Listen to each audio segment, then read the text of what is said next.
Je suis le directeur général des ressources stratégiques au sein du ministère des Mines et des ressources stratégiques et je suis géologue pétrolier de formation. Une mission de la LSF en 2014 nous avait permis de connaître les domaines d'intervention dont notre ministère pourrait bénéficier. Suite à cette mission, nous avons effectué des échanges visant à faire le lien entre les besoins du ministère et ses interventions. Cela aboutit à une formulation d'une requête répondant à nos besoins de renforcement de capacité.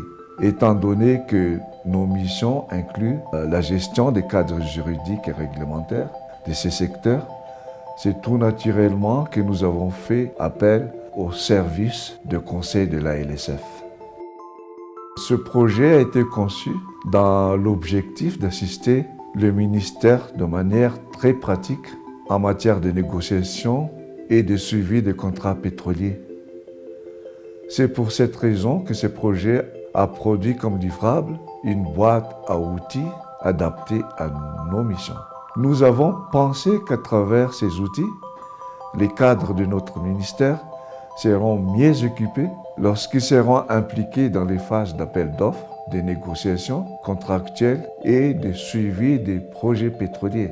Nous considérons que l'évaluation de la capacité des compagnies pétrolières à générer les impacts socio-économiques s'effectue dès la phase de négociation et se poursuit évidemment dans le suivi des engagements contractuels, ce qui justifie l'importance de ce projet pour Madagascar.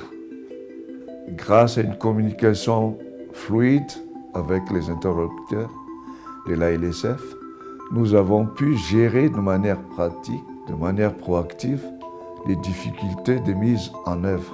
En plus de cela, la flexibilité de nos collègues du ministère des Finances a également contribué à la concrétisation du projet.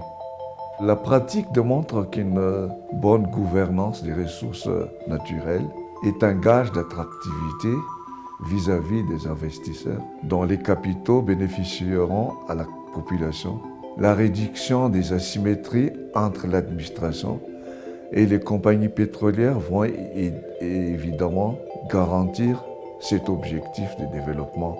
C'est cette vision que nous comptons faciliter à travers des ressources humaines malagasy formées et outillées pour les projets pétroliers à encadrer.